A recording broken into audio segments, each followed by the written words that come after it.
Rabbi Yechezkel Moskowitz is founder of Synergist Holdings. Based in Long Island, New York, Rabbi Moskowitz is a third-generation, high-risk and deep tech venture capital entrepreneur. He has experience in high-risk capital investments and has successfully completed several high-risk investments that have succeeded in exceeding investors' expectations. As part of his commitment to the greater American society, Rabbi Moskowitz serves as the president of the Jewish Heritage Preservation Society, a nonprofit that promotes Americanism and Zionism. He is also a senior fellow at the Center for Security Policy in Washington, D.C. Good evening, everyone. It's Andrew with The Market Mindset. Today we have a wonderful guest, a bit of a series of conversations. It's my pleasure to introduce Rabbi Moskowitz. I came upon you in a strange way on LinkedIn, and it was out of curiosity that we kind of met. And I've chased after speaking to you because there's a lot of things that you're doing that are fascinating, a lot of roles that you have that we want to get into. Let's just start with, how are you doing today? And let's kind of identify the problem as you see it right now. I had a great day today, actually. I started my day a little bit later than usual because I was traveling back from Washington, D.C., where I was yesterday. And it was I was in Washington, and in Washington, I'm usually advocating for what I call a socially conscious capitalism, patriotic capitalism, trying to push forward a Monroe Doctrine where the United States will try to invest in North America and South America and to really create a parallel chessboard to China and the Belt and Road Initiative. And, Russia and China together have created this parallel chessboard that they're playing this zero-sum game to replace us. And it's interesting because that a lot of people, we're going to dive right into the controversy here. A lot of people love Trump and hate Trump, but at the end of the day, one of the things that he woke me up to as just a person who was observing the political back and forth and the debate was how right he was about China. Now it's become a transpartisan issue that even President Biden in his State of the Union speech is obviously speaking a lot about the Chinese threat, and this whole balloon situation obviously kind of brought that to the fore. So really, it's interesting because that as a young entrepreneur, I started to realize I read a McKinsey report that basically said that the federal government has, and I think this is probably the same whether you're in the United States, Canada, or any Western democracy. Federal government has over 90% of an impact on your daily life, and whether it's in the way, like, look, they say all these things are guaranteed, right? Life and death and taxes, right? But Yeah. it goes more than that, right? It's obviously there's so much more to that. And I said to myself, like, as an entrepreneur, I have two options. I could either, make believe that's not the case, or I could go and start building relationships with members of Congress who through my local constituency and, growing my network to try to really start having conversations with these people and trying to understand, well, how do they think and what drives them, and are they aware? And what I found, frankly, is kind of shocking. Most of the time, they're not. And therefore, like, I do a lot of that advocacy, whether it's through the Center for Security Policy, which, I've kind of slowed down over there, but there was a period where I was very active writing policy papers and kind of fusing that whole ideology with my business development and investment strategy. Not just talking the talk, but also taking risk capital and investing it to make sure that has happened to be a reality. And that's really kind of been my hope and dream that, not only will I be successful, but I will also, inspire other young entrepreneurs to take this course and hopefully develop a long-term ecosystem where young Western entrepreneurs are working together to secure our future. I think but the more I started reading into some of your papers you've written, and of course, you're kind of alluding to maybe one of the solutions is Synergist Holdings, which is a holding company that you created. Is this there seemed to be a lack of acknowledgement of the kind of very steady rise of China, and then the two narratives of, well, they're just going to make everything for us, and then they'll ship it over, and that works for us, and it's great. But that's very glossy surface whenever you don't have to actually look at them with bigger plans or a bigger goal at mind. And I think even well before the balloon. Even today, you see Apple, Tim Cook's a little bit of hot water because I mean, they're basically beholden to China. It's this idea. I think Peter Thiel talked about it, that we could just give them some technology and they could take some technology and we could fund them, and that they would then adopt US lifestyle. And that strategy, if that was an attempt, hasn't really worked. They've stayed kind of fervent on their path, and the One Belt One Road, that woke me up a lot, because I looked at that and I saw this web being developed across the world, and especially going towards Europe. I thought, whoa, okay, how come no one's really noticing that? And then being in mining, I knew that's going to take a lot of mining, but nothing was happening in the mining sector. So whenever I came across your work and seeing someone that's using the capital markets, but also looking at capitalism in a different way, not just like kind of that vulture capitalism, but just we can use innovation in capital markets to solve problems. And if we take that like American spirit and initiative and harness it again in a patriotic fashion, this is a challenge that you could rise to swiftly. Absolutely. And let's just go through a couple data snippets. Okay. So first of all, like just Gallup has been reporting that the US annual growth rate and of the real gross domestic product has had an annual slowdown over the last 40 years. Like if you look at 1966, the annual growth rate in real GDP for the United States was 2.6. In 2016, it was 0.5, right? So there's obviously been a huge amount of slowdown. A lot of that probably can be attributed to the fact that the United States has a huge, and frankly, the West has a huge trade imbalance with China. China is the largest trade partner for 124 countries, while the United States is only for 56. In tandem and like congruent, like it just mixed up with all of that. China, as you know, as a person who's in the mining sector, as you said, controls pretty much the majority of the supply chains, whether it's vanadium, tungsten, rare earth critical minerals, magnesium, germanium, graphite, gallium. Beryllium is actually the only place that the United States is leading in that space.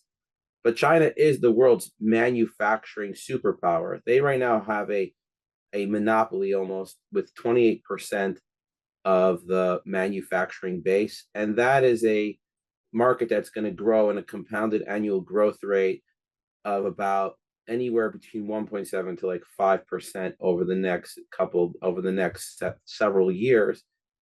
Meanwhile, the United States agriculture sector is also completely decimated, and China is planning to like feed the world, right? So the question is really like, how do we get there, right? How do we get to this space? How do we get to this situation? And I think the answer, I think you hit the nail on the head, is really what capitalism meant several decades ago. I was born in 1986. So during that time, and like they say the 70s, 80s, and 90s, we were focused on develop, especially the 80s and most importantly the 90s. We became a very highly consumer oriented community and our capital markets, it was the heyday of Wall Street. Everything became about maximizing profits for the stockholder. And if you look at the data, you start to see that that's really where the economic disparity starts to happen across the West, between where the middle class is chipped away and so to speak, the economic disparity between the wealthy and the poor increases exponentially. And this was because that the entire manufacturing base that existed in Canada and the United States and elsewhere completely was decimated because it was exported to China. China was cheap labor, let's just face it. If you want to maximize profits, then if you could save a couple bucks every hour with someone, instead of paying someone 25 to 30 bucks an hour, you're going to pay them now 5 to 10 bucks an hour to work. That's going to change dramatically your profits. And that was what the game became. And I think that frankly, a lot of corporate America and in the West, not just in the United States, has still clings to that mindset, because and one of the things that made me realize it a lot is that how much they think that makes it during the Trump campaign in 2020. He talked a lot about how great the economy was doing with everybody's 401ks, right? So obviously that was something that he felt was an important I mean, at least the data and his analysts were telling him that that's something he should campaign on. Meanwhile, I was saying to myself, like, yeah, but has he actually created jobs for people? And the answer is no, not really, because the jobs that he created, Washington, when they create jobs, they're quote unquote shovel ready jobs. They're temporary construction and infrastructure jobs. They're not long term jobs.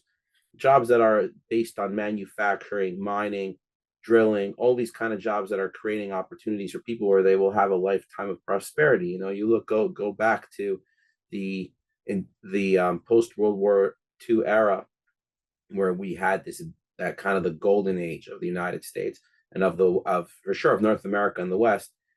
You know, that was when they were manufacturing, like there was massive manufacturing steels, whether it was in St. Mary's in Pennsylvania, or I know there were many Canadian communities that were very successful in that space as well. There was large steel and copper mines. We don't buy copper now and steel from the United States. We buy it from overseas. That's just how it is, because that they want to cut costs. So really, I think that's kind of like, if you look at it, you see that in order to create prosperity and to have a strong middle class, you need to have you have to invest in these kind of spaces. So when I started Synergos, I was like, well, what are the foundations of that kind of economy? And I looked at those data points that I quoted to you before, and I said, you know, well, if we were able to create we are in the process of decarbonization and greenifying our economy, and we're going to continue on that path whether we like it or not. That's just the way the world is going to go. The question is, how do you do that sustainably and you don't leave all these communities behind? And the answer is that there are so much opportunities for innovation and for commercialization and for prosperity right here in our hemisphere, that if we really focused on creating technologies and opportunities that can do that in an economically feasible way, but at the same time can also have the community in mind and bring back those jobs, you could create a lot of prosperity where everybody wins. And it kind of like just and it's become a journey, you know, and we've been involved in several very cool projects over the last 4 years. If you would have told me 5 years ago that I was going to end up when I was in rabbinical school, that I was going to end up an entrepreneur in this space. I was doing an MBA, but I didn't think that it was going to be something that I was going to do.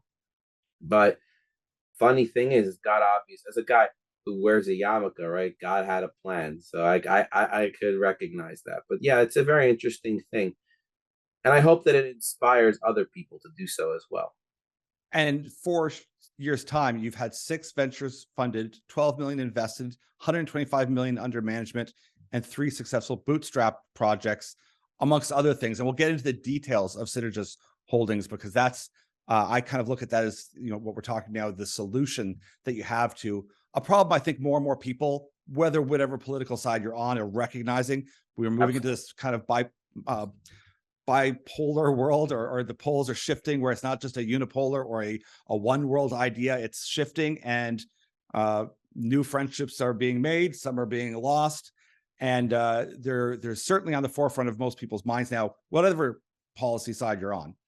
Yeah, and you know, these are kind of the thing is that, like, I like to say these ideas should be transpartisan.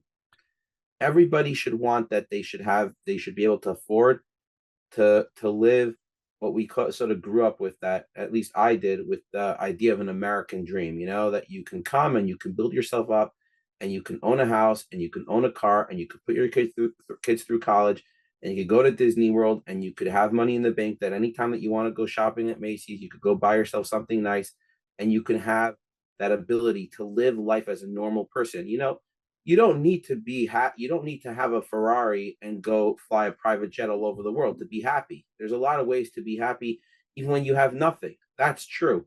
But at the end of the day, you want people to not feel like they have to go into debt and to swipe their credit card and not know how they're going to pay their credit card bills in order to live their life. And there's obviously a balance between that. But at the same time, what we did with Synergos is we specifically looked at things that are the pillars of society that should be transpartisan. And really, that's what that is food security, energy security, and manufacturing and material security, supply chain security. That's essentially what it is. And those 3 sectors are sectors that there's definitely a decline here in our hemisphere.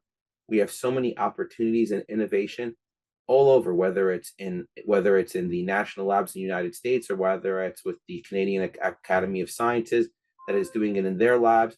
There's a lot of cool technologies being developed. There's a lot of innovative people.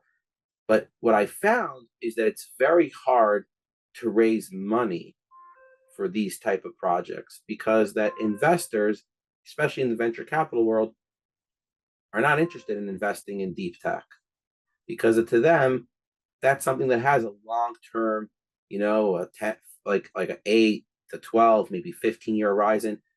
You know this. If you want to get a mining to financial closing with a 43-1 compliant, you're talking about a 10 to 15-year project. Yeah. Now that is going to create, probably if you have a nice successful mine and you bring all the downstream economy to that region. Let's say you have, for example, a steel, like aluminum mine, and you're going to do that. You'll probably create over 1,000 jobs for the community, high-paying jobs. And usually the way it works with economics is you're talking about an 80% downstream economy. So there's another 800 good-paying jobs that come with that economy of that growth. There could be more. You could have a larger operation. If there's more opportunities, you could have even more. And I thought to myself, how do you maximize the value in every one of these ventures? And the way to do that, at least in theory, because when I say a successful bootstrap, we have brought companies to proof of concepts, and now we're trying to take it to the next level, right? And we're going to need a lot. Obviously, there's a lot more of a financial burden that needs to be addressed, and how we approach that is something that we're working on. But at the same time, seeing these, taking companies like this and creating a circular economy approach where where you're totally maximizing the opportunity of that business is the strategy to really create holistic and sustainable futures for so many people. And I'll just take an example. So I'm like doing all this rare earth and critical mineral stuff, and I'm still working on it. And I was working on it with the Department of Energy, and I'm still working with the Department of Energy in several different capacities through a company that I developed called Materia. So Materia is a rare earth and critical mineral project development company, specifically innovating an extraction of rare earth and critical minerals from non-conventional recovery resources. What does that mean? It means there's fracking sludges full of rare earth and critical minerals. You have acid mine drainage also full of rare earth and critical minerals. And then you also have, at the same time, you have sedimentary rock, underclays, and tailing ponds and piles. There's from what I understand, there's almost 500,000 abandoned mine lands in the United States alone. There's probably in northeast Canada, probably also hundreds, if not thousands, right? That whole mining region. Yeah. Now, that area, obviously, every one of those commodities that were mined in those regions, they were either copper, they were either zinc, they were either tungsten. They were mining a singular commodity centered approach to mining during the 60s and the 70s. That's why eventually going to China made more sense. But if you're able to develop a technology and a method to extract every single rare earth and critical mineral in those piles, now suddenly you're creating not only a lot more value to the asset, but you're also creating a much larger downstream economy to the region that is involved in that space. Now suddenly there's a lot more jobs to be created. So I'm doing all of this, and I'm like, wait, but I'm like wasting my time because that we don't have enough lithium in the world to kind of really transition over to a fully green economy without a base load of power that can actually, power the grid in a way where it's sustainable. We don't have the ability to create lithium batteries that will be able to carry you from New York to California. We just don't. It's just never going to happen. Now you could either decide that you're going to drive every 300 miles, stop and charge for a day, or there has to be better options, right? Well, how about we go and we just basically turn all of our highways into wireless chargers, so you don't need a large battery because you're constantly charging your vehicle while you're driving. Okay, so now your lithium could stretch a lot longer. But where are you going to get all that copper from?